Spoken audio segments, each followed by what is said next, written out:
वर्णनी वंदितु सौवसिद्धे ध्रुवमचलमनोभमं गदिं पत्ते वोच्छामि समय पाहुड मिनमो सुदकेवली भणिदम् नमस्समय साराय स्वानुभूत्या चकासते चिस्वभावाय भावाय सर्वभावांतरच्छिदे। अंतिम शासननायक 1008 भगवान महावीर स्वामी की जय। द्वादशांग श्रुत देवी की जय। स्वाध्याय कक्ष संपेपर्यंत आपणा सर्वांना चतुर्विध आहाराचा त्याग असणार आहे। समयसार ग्रंथ आपण बघतो आहे आणि त्यामध्ये आम्ही स्याद्वाद अधिकार बघतो आहे। स्याद्वाद अधिकारामध्ये आमचे कलश 14 भंगांच्या संबंधामध्ये झालेले आहे आणि आचार्यांनी स्याद्वाद योग्य पद्धतीने आम्हाला सिद्ध करून दाखविला। वस्तू व्यवस्था फक्त आम्हाला डोळ्यासमोर घ्यायची आहे। वस्तूमध्ये परस्पर विरोधी गुणधर्म असलेल्या असे धर्म आहे आणि त्या धर्माला उजागर करण्याचं, त्याला योग्य पद्धतीने विशद करण्याचं, त्याला दाखविण्याचं कार्य आचार्यांनी 14 भंगांच्या माध्यमातून केलेलं आहे। जोड्या आहे त्या विरुद्ध विरुद्ध वाटतात, पण वस्तूमध्ये त्या कशा अविरुद्ध रीतीने आहे आणि जर आम्ही स्याद्वाद पद्धती अंगीकार केली तरच आम्ही आमच्या आत्मतत्वाला योग्य न्याय देऊ शकू। आम्हाला आत्मप्रतीती करायची आहे आणि आत्मप्रतीती होण्यासाठी आम्हाला आत्मा योग्य पद्धतीने कळला पाहिजे। जर आम्हाला आत्म्याचं स्वरूपच कळलं नाही, म्हणजे आम्ही अयथार्थ शाब्दिक ज्ञान केलं तर आत्मप्रतीती होणं नाही। निदान शाब्दिक ज्ञानामध्ये आमची चूक न होता त्या पूर्ण रीतीने आम्हाला आत्मा त्या त्या अँगलनी तो कसा आहे हे पूर्णतः जाणून घ्यावं लागेल। जाणून घेतल्यानंतर तसाच माझा आत्मा आहे हा स्वतःशी विश्वास द्यावा लागेल आणि हा विश्वास अनुभूतीमध्ये जेव्हा परिवर्तित होईल तेव्हा जी अनुभूती येईल तेव्हा लक्षात येतं की हेच आचार्यांनी सांगितलेलं होतं आणि तशाच आत्म्याचा मला अनुभव झालेला आहे। या 14 भंगांच्या माध्यमातून आम्ही हे बघितलेलं होतं आणि यानंतर परत एक आचार्यांनी कलश 263 नंबरचा या ठिकाणी ठेवलेला आहे। कलश पहा। एवं तत्व व्यवस्थित्वा सर्व स्वं व्यवस्थापयन् स्वयं अलंघ्य शासनम जैनम अनेकांतो व्यवस्थितः। जैन शासन जे आहे हे जैन शासन अलंघ्य आहे, म्हणजे याचं कुणीही खंडन करू शकत नाही। वादी प्रतिवादी उपस्थित झाले तरी देखील स्याद्वादाच्या माध्यमातून त्यांचं म्हणणं योग्य रीतीने खंडन करून आमचं जैन मत योग्य रीतीने मांडता येऊ शकतं। एवढं अमोघ शस्त्रासारखं असलेलं हे साधन आचार्यांनी आम्हाला प्रदान केलेलं आहे। याप्रमाणे अनेकांत जो जिनदेवांचं अलंघ्य शासन आहे तो वस्तूच्या यथार्थ स्वरूपाच्या व्यवस्थेच्या द्वारा स्वयं आपणास प्रतिष्ठित करून सिद्ध झाला। हे असं शासन आहे की ते याचं उल्लंघन कोणी करू शकत नाही, याला कुणी चॅलेंज देऊ शकत नाही आणि हे असं नाहीच आहे असं कुणीही म्हणू शकत नाही। याला म्हणायचं अलंघ्यपणा। आता हे जे शासन आहे हे शासन यथार्थ असल्यामुळे तेच स्वतःच्या माध्यमातूनच स्वयंसिद्ध होऊन स्वयं प्रतिष्ठित झालेला आहे। त्याला सिद्ध करण्यासाठी दुसऱ्या कोणत्याही प्रकारची वस्तूची गरज नाही। जसा दिवा हा स्वयं प्रकाशित असतो, दिव्याला प्रकाशित करण्यासाठी दुसऱ्या दीपकाची गरज नसते, त्याप्रमाणे हे शासन स्वयंसिद्ध आहे।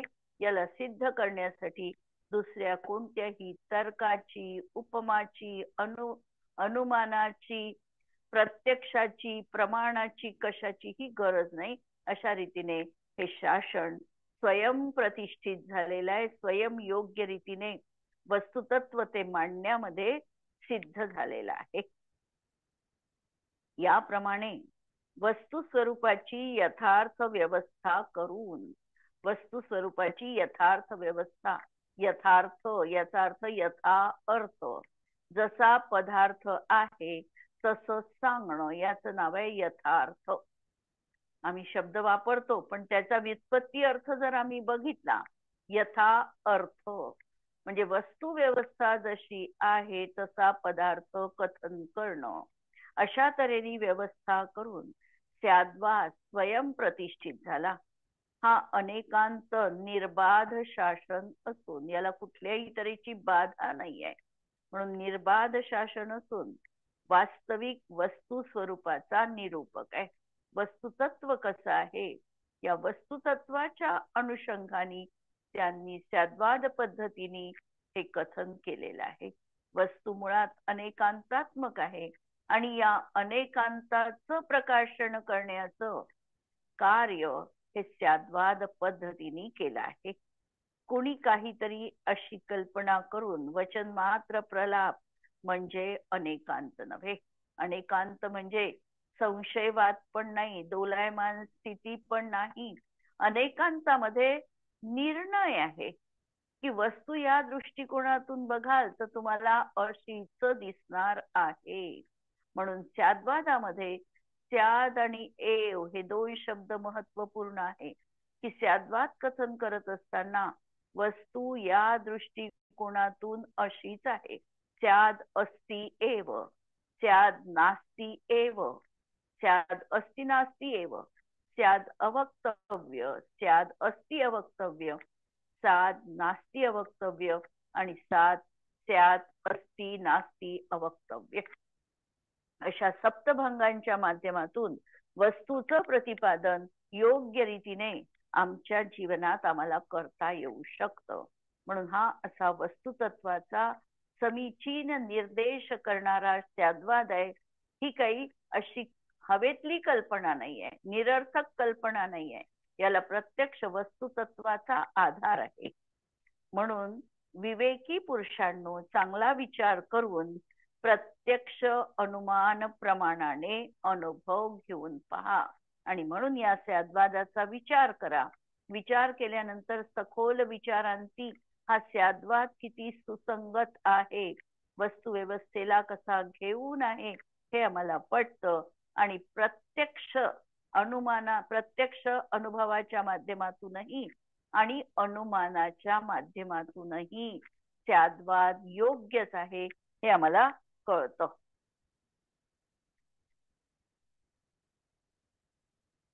स्याद्वाद अधिकाराच्या प्रारंभी आचार्य अमृतचंद्र सूरींनी सर्वज्ञ भगवंतांच्या अस्खलित शासनाला असं म्हटलेलं होतं. अस्खलित शासन आहे बा हे असं म्हटलेलं होतं. आणि आता या कलशात स्याद्वादाला सर्वज्ञ भगवंतांचं अलंघ्य शासन असं म्हणत आहे.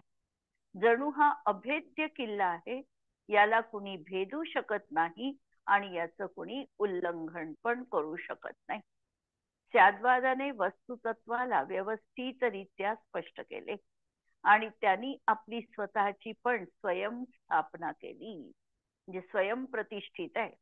वस्तू स्वरूप अशा रीतीने सांगितले, सिद्ध केले किंवा स्थापित केले की पूर्ण वस्तू व्यवस्था सिद्ध होईल आणि त्याबरोबर स्याद्वाद सिद्धांत पण सर्वांना मान्य होईल. अशा तऱ्हेने या स्याद्वादाची स्थापना केली गेली. यामुळे आत्मा कथनचित नित्य आणि कथनचित अनित्यता ही आम्हाला समजली. हा अनेकांत स्वरूप वस्तू स्वभावाच्या अनुरूप असल्यामुळे अनेकांत अलंघ्य म्हटल्या गेला. हे प्रतिपादन सत्य आहे, याचं कुणीही खंडन करू शकत नाही. त्यामुळे हे अलंघ्य आहे. जे एकांत कथन आहे त्याचं प्रतिपादन वस्तू स्वरूपाच्या विरुद्ध आहे. म्हणून ते वास्तविक नाही. म्हणजे 14 भंग आम्ही जेव्हा बघितले, 14 भंगामध्ये अज्ञानी काय मांडतो हे पहिल्यांदा आचार्यांनी विशद केलं. आणि अज्ञानीचं जे कथन आहे ते संपूर्ण कथन एकांत पूर्ण मान्यतेचं असल्यामुळे त्याचं खंडन केलं गेलं.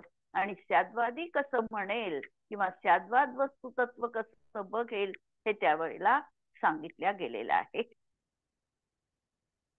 अशा तऱ्हेने 14 भंगांनी वस्तुस्वरूप सांगणारे हे जैन शासन स्वयंप्रतिष्ठित आहे.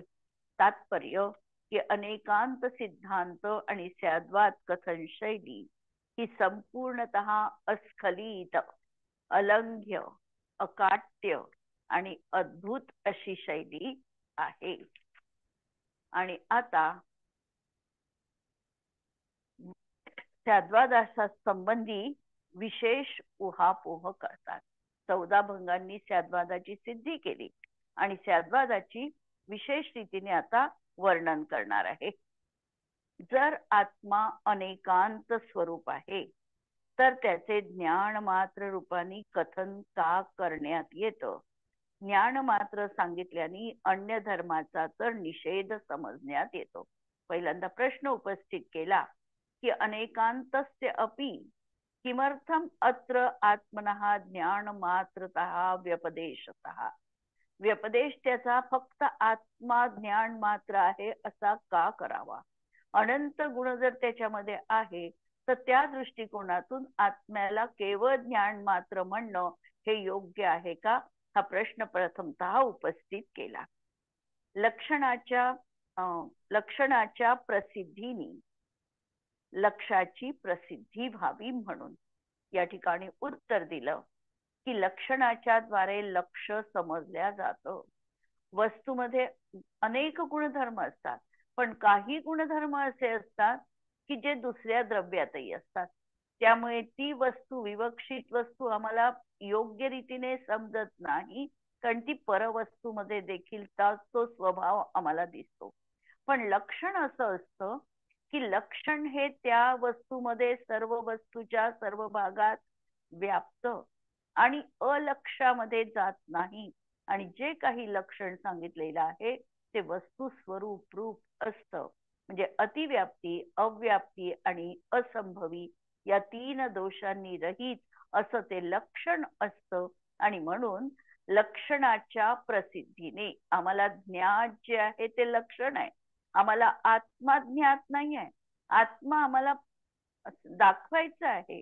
दाखवण्यासाठी आम्हाला पहिल्यांदा लक्षणाच्या माध्यमातून लक्षाची सिद्धी किंवा लक्षाकडे निर्देश करावा लागतो.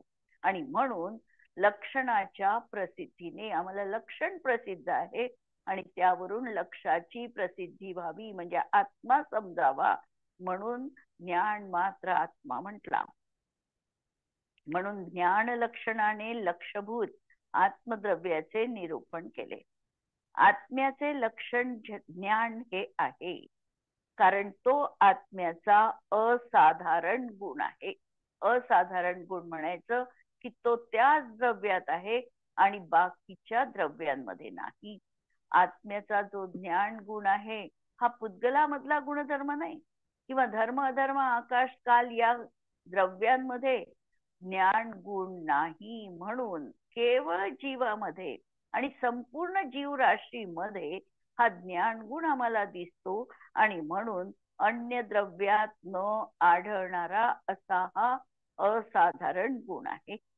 लक्षणाच्या प्रसिद्धीने लक्षाची सिद्धी होते. म्हणून ज्ञानाच्या प्रसिद्धीने लक्षभूत आत्म्याची सिद्धी होते.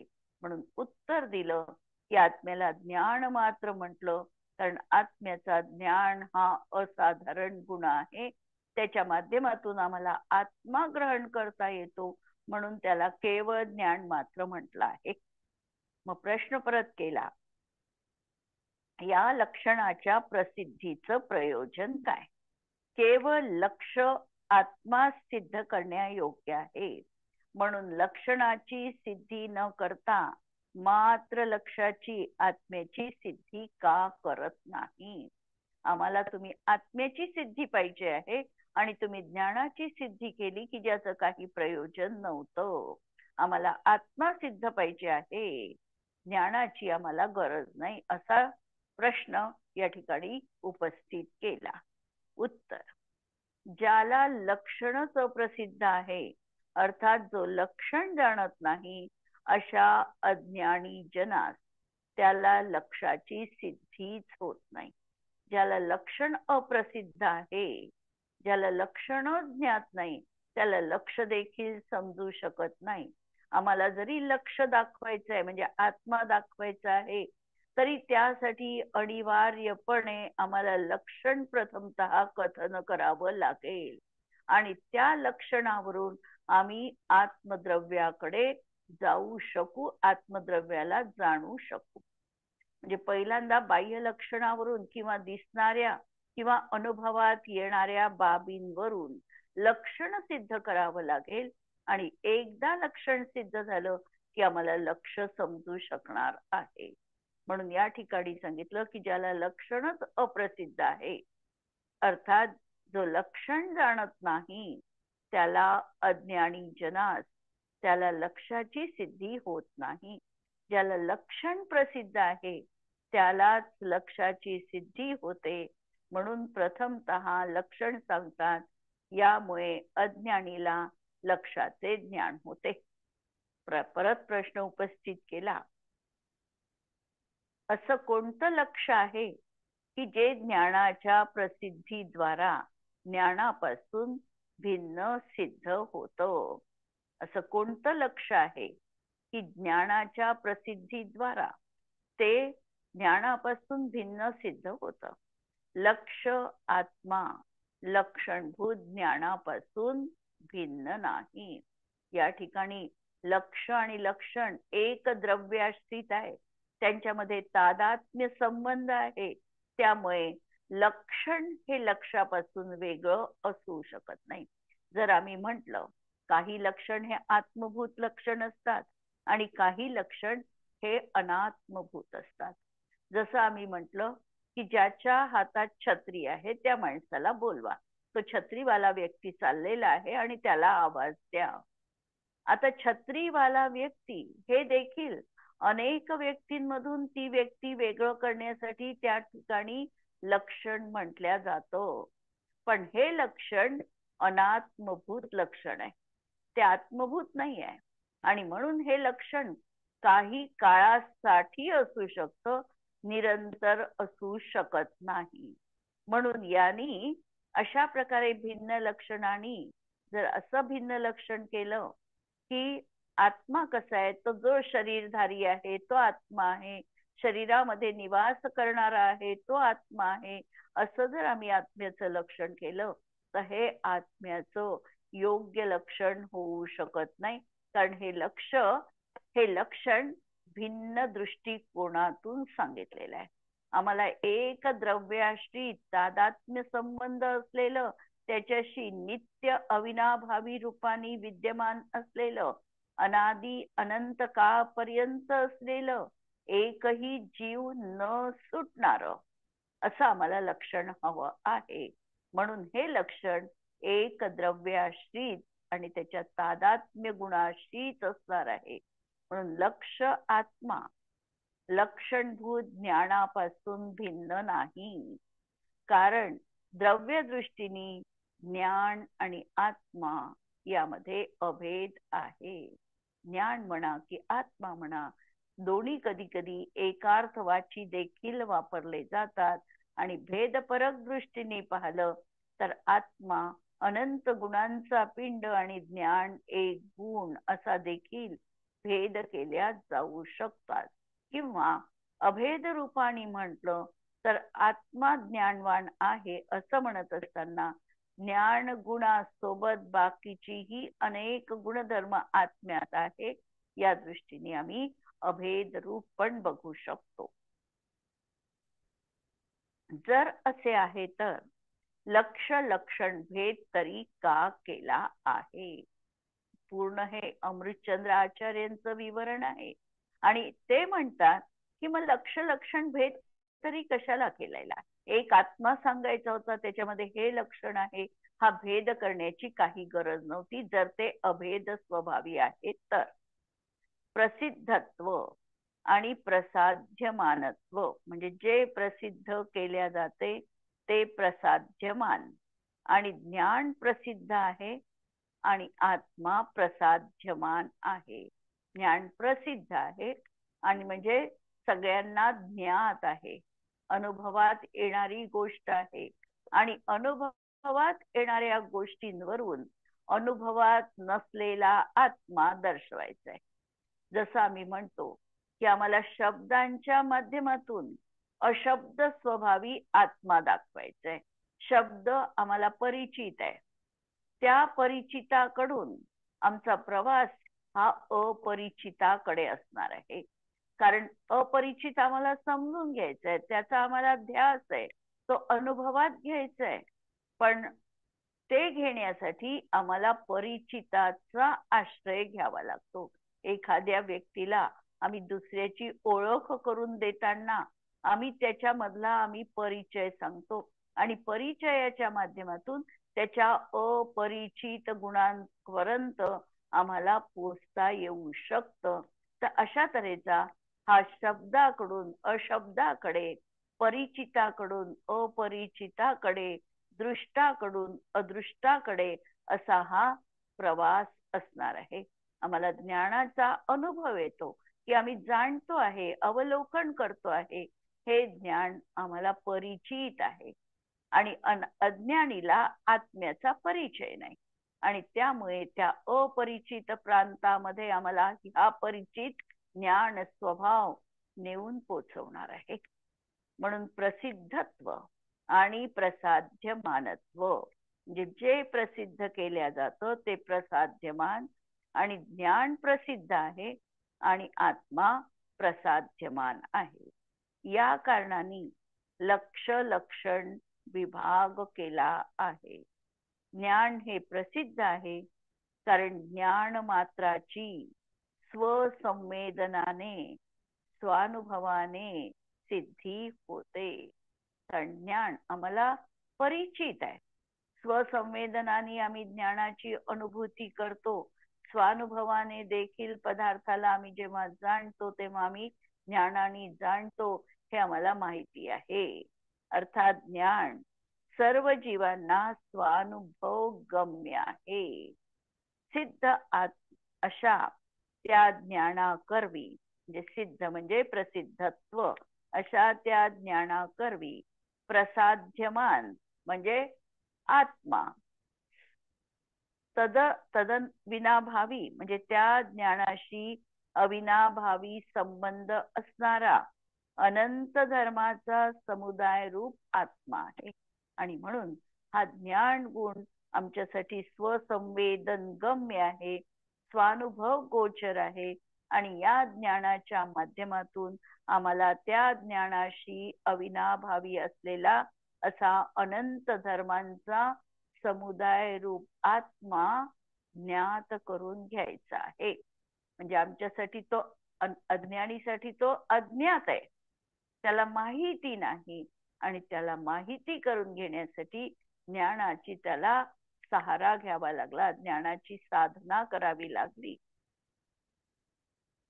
ज्ञान सर्वांना प्रसिद्ध असे साधन आहे, आणि त्या साधनाने त्याच्याशी अविनाभावी अनंत धर्मात्मक आत्मा हा साध्य आहे.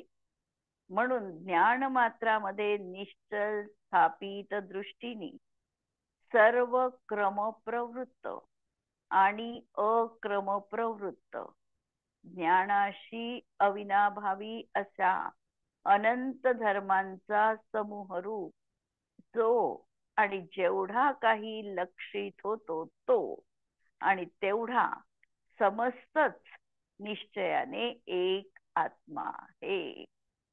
काय सांगितलं या ठिकाणी की म्हणून ज्ञान मात्रानी निश्चल स्थापित दृष्टीने ज्ञानाकडे पहा, आणि ज्ञानाने सांगितलेला असा तो आत्मा जो अज्ञात प्रांत आहे आमचा, त्या अज्ञात प्रांतात प्रवेश करत असताना ज्ञानाच्या दीपकाची आम्हाला गरज भासली. हा ज्ञानाचा दीपक घेऊन जेव्हा आम्ही आमचं हे अज्ञात प्रांत खुलं केलं, त्यावेळेला तिथे आम्हाला अशा क्रमप्रवृत्त म्हणजे एकानंतर एक होणाऱ्या पर्यायी क्रमाने होणाऱ्या आणि अक्रमप्रवृत्त जे युगपद आहे असे अनंत गुण, जे युगपद आहे. म्हणून अक्रमप्रवृत्त शब्द गुणांसाठी आणि क्रमप्रवृत्त शब्द हा पर्यायींसाठी. अशा रीतीने हा ज्ञानाशी अविनाभावी, ज्ञानाचा आणि आत्म्याचा तादात्म्य संबंध आहे, अविनाभावी संबंध आहे. म्हणजे एक तुम्ही म्हटलं तर तिथे दुसरं असणारच आहे. ज्ञान म्हटलं तर आत्मा आहेच आणि आत्मा म्हटलं तर ज्ञान आहे. अशी यांची न विभक्त होणारी जोडी आहे. याला म्हणायचं अविनाभावी संबंध असणं. अशा अनंत धर्मांचा समूह रूप आम्हाला जो खजिना आतमध्ये मिळाला, या अज्ञात प्रांतामध्ये हा ज्ञानाचा दीपक घेऊन जेव्हा आम्ही प्रवेश केला, तर अशा क्रमप्रवृत्त पर्यायींचा आणि अक्रमप्रवृत्त असा गुणांचा समूह, वैभव हे त्या ठिकाणी दिसलं. आणि ते जेवढं आहे, त्या दीपकाने जेवढं काही दाखविलं, जे प्रकाशित केलं, तो आणि तेवढाच आमचा आत्मा आहे. याच करता म्हणून येथे आत्म्याचे ज्ञान मात्र रूपाने कथन करण्यात येतं. मी मध्येही उदाहरण दिलं होतं की एखाद्या घरामध्ये 50 व्यक्ती सदस्य आहे, तर जसं एका व्यक्तीच्या नावाने घर चालतं, 50 व्यक्ती आहे, महत्वपूर्ण आहे, पण तरी देखील नाव जसं एकाच समोर केल्या जातं आणि त्याच सगळं काही ऐकलं जातं, त्याप्रमाणे या ज्ञानाला समोर करून आत्मा त्या ठिकाणी लक्षित केले आहे. आणि त्याचा अर्थ ज्ञानासोबत इतरही अनेक गुण, आणि गुण नाही सांगितले, क्रमप्रवृत्त पर्यायी आणि अक्रमवर्ती गुण अशांचा समुदाय त्या ठिकाणी निरंतर विद्यमान असणार आहे. असं हे ज्ञानाचं अतिविस्तृत आणि व्यापक असं स्वरूप या ज्ञान मात्र आत्मतत्वानी दाखविलेलं आहे. आणि याच करता म्हणून येथे आत्म्याचे ज्ञान मात्र रूपाने कथन करण्यात येते. मग प्रश्न परत आला, यामध्ये सहभावी आणि क्रमभावी अनंत धर्म आहे. सहभावी म्हणजे गुण, जसा आत्मा घेतला तर ज्ञान, दर्शन, चारित्र्य, सुख, वीर्य, अस्तित्व, वस्तुत्व, अनंत गुणधर्म आहे. आणि क्रमभावी अनंत धर्म आहे. आणि एकानंतर एक होणाऱ्या पर्यायींचा सिलसिला हा तर अनादी अनंत आहे. कधी सुरू झाला हेही आम्हाला माहित नाही, आणि याचा अंत काय आहे, अनंत काळपर्यंत या पर्यायींचा सिलसिला हा कायम राहणार आहे. एकानंतर एक असं त्या ठिकाणी पर्याय होणारच आहे. असं हे अनंत धर्म आहे. आणि अशा आत्म्याला केवळ ज्ञान मात्र कसं म्हणता येतं? उत्तर देतात, परस्पर भिन्न अशा अनंत धर्मांच्या समुदाय रूपाने परिणत एक ज्ञप्ती मात्र भाव रूपाने स्वयमेवच परिणमतो. म्हणून जरी अनंत धर्म आहे तरी देखील हे ज्ञानाचं परिणमन एकत्व रूपाने सुरू आहे, जाणन रूपाने, ज्ञप्ती भाव रूपाने सुरू आहे. आणि म्हणून त्याला आम्ही ज्ञान मात्र म्हणू शकतो. परस्पर लक्षणाने भिन्न अशा अनंत धर्मरूपाने परिणत जी एक जाणन क्रिया, काय सांगितले या ठिकाणी, ही जाणन क्रिया कशी आहे, तर परस्पर लक्षणाने भिन्न, लक्षण भिन्नता असेल, परंतु अनंत धर्मरूप ज्याच्यामध्ये समाविष्ट आहे, अशा परिणमित जी एक जाणन क्रिया, ज्ञान क्रिया, त्या जाणन क्रिया रूप हा स्वयमेव आहे. म्हणून आत्मा ज्ञान मात्र आहे. आत्म्याच्या या ज्ञान मात्र भावामध्ये सामावणाऱ्या अनंत शक्ती प्रगट होतात. आणि जरी ज्ञान मात्र म्हटलं तरी देखील प्रत्येक ही शक्ती आत्म्यामध्ये निरंतर विद्यमान आहे.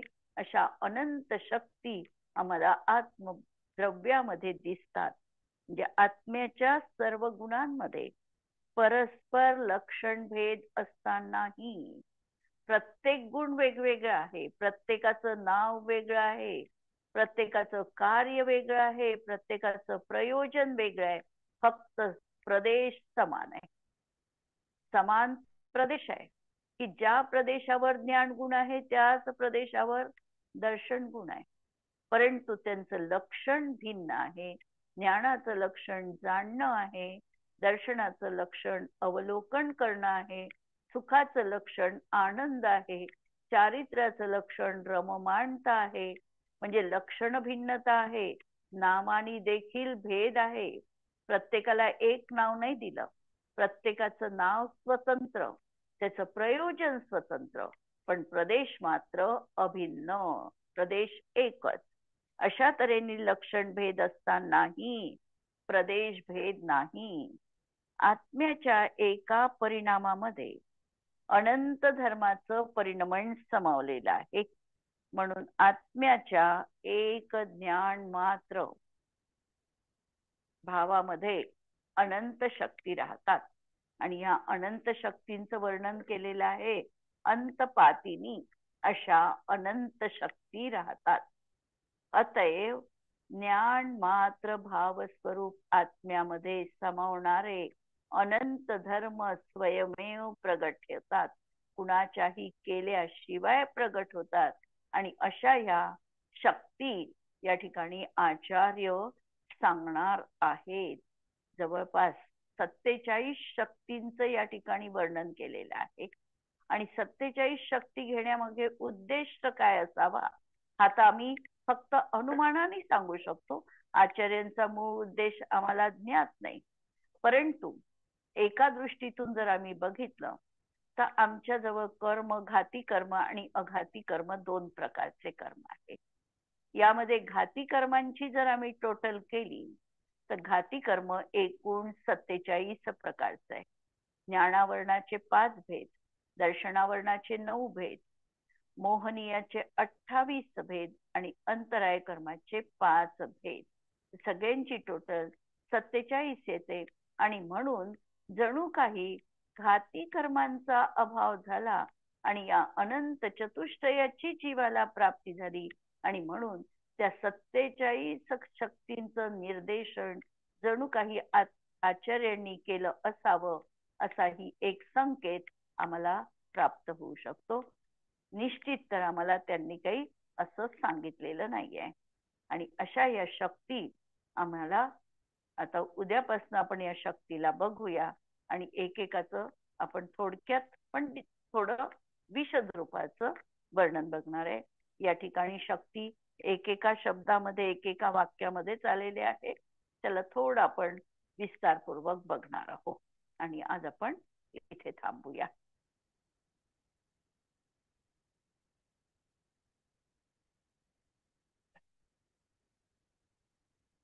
कुणाला काही प्रश्न असेल यावर तर विचारू शकता.